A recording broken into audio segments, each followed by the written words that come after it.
గుడ్లు, ఎండ్రాయిలు, సామదుంపలు కర్రీ ఎలా ఉండాలో చూపిస్తాను.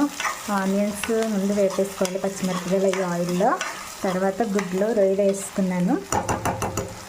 తర్వాత సామదుంపలు వేసుకొని టమాటో ముక్కలు ఎక్కువ కోసుకుంటే చాలా బాగుంటుంది.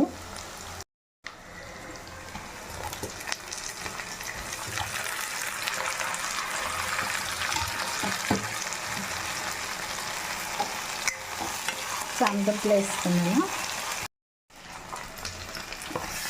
2 టమాటాలు కోసుకున్నాను నేను. ఇందులో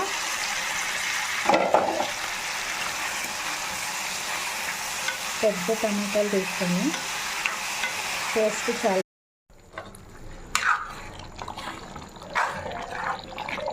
అయిపోయింది.